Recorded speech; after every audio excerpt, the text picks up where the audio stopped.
एक राजा की कहानी।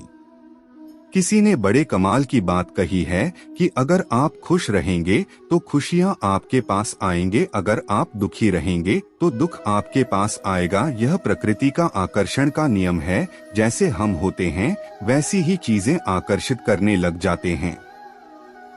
एक बड़ी छोटी सी कहानी। पुराने जमाने की। एक राजा था जो निसंतान था, जिसको पुत्र प्राप्ति नहीं हो रही थी। बहुत जतन किए लेकिन हर बार उसे निराशा हाथ लगी है। किसी ने उसे, राजा को, सलाह दी कि आपके ही राज्य के किसी छोटे बच्चे की बलि चढ़ा दीजिए, आपको पुत्र प्राप्ति हो जाएगी है। राजा को आइडिया बहुत पसंद आया। उसने कहा, बहुत बढ़िया, ऐसा ही कुछ कर लेते हैं, क्योंकि अब तक सब कुछ कर लिया, कुछ बात तो बनी नहीं है।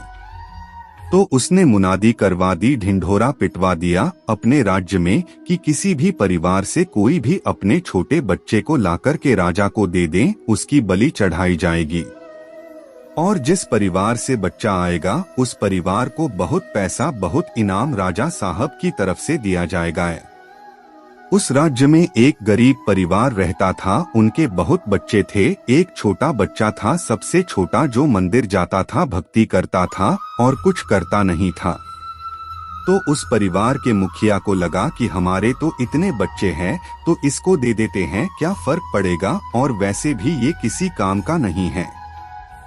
तो उस परिवार के मुखिया ने उस बच्चे को राजा को सौंप दिया। राजा ने अपनी तरफ से बहुत सारा पैसा इनाम दे दिया। वह परिवार को खुश हो गया है। अब वो तिथि आई, वो तारीख आई जिस दिन बलि चढ़ानी थी। राजा के मंत्रियों ने, सलाहकारों ने सारी तैयारी करवा ली। राजा का इंतजार था। राजा पहुंचा। बलि चढ़ाने की पूरी तैयारी थी, लेकिन राजा ने बच्चे से कहा कि बेटा, तुम्हारी कोई अंतिम इच्छा है? तो उस बच्चे ने कहा कि हाँ, मेरी अंतिम इच्छा है, बस मुझे रेत का ढेर ला करके दिया जाए। तो रेत मंगवाई गई, मिट्टी मंगवाई गई। उस बच्चे ने फटाफट से 4 छोटे छोटे घर बना दिए, ढेरियां बना दिया है। और उसके बाद उस बच्चे ने पहली वाली ढेरी को, जो पहला मकान उसने बनाया, उसको गिरा दिया। दूसरा बनाया, उसको गिरा दिया। तीसरा बनाया, उसको गिरा दिया। और चौथे के सामने हाथ जोड़ कर के बैठ गया, आंखें बंद की, प्रार्थना की और उसके बाद बोला राजा से कि अब मेरी बलि चढ़ा दो, जो करना है करो। राजा डर गया, सलाहकार डर गए, मंत्री डर गए। बोले, उसने क्या किया है? इसने कौन सी ये विद्या अपना यहाँ पर क्या विधि लगाई? उससे पूछा, तुमने क्या किया है? उस बच्चा ने कहा, कुछ नहीं किया, बस मैंने 4 मकान बनाया और गिरा दिए 3, एक को रहने दिया। राजा ने पूछा, तुम क्या चाहते हो? मेरा सर्वनाश हो जाए? तुम ये चाह रहे हो कि तुम्हारी बलि के बाद मैं भी खत्म हो जाऊं?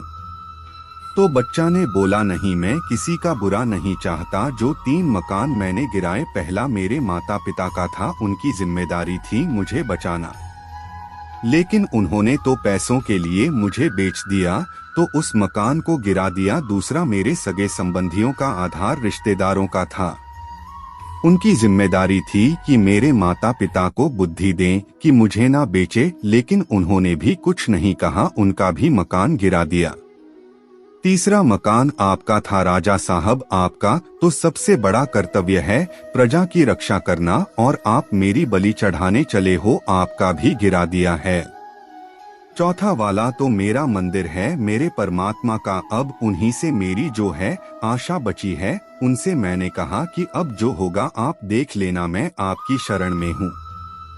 राजा की आंखें खुल गई। उसे ये रियलाइज हुआ, महसूस हुआ कि कहीं ऐसा ना हो कि मैं कोई बहुत बड़ा गलती ना कर लूं। राजा को समझ आई और उस बच्चा को छोड़ दिया।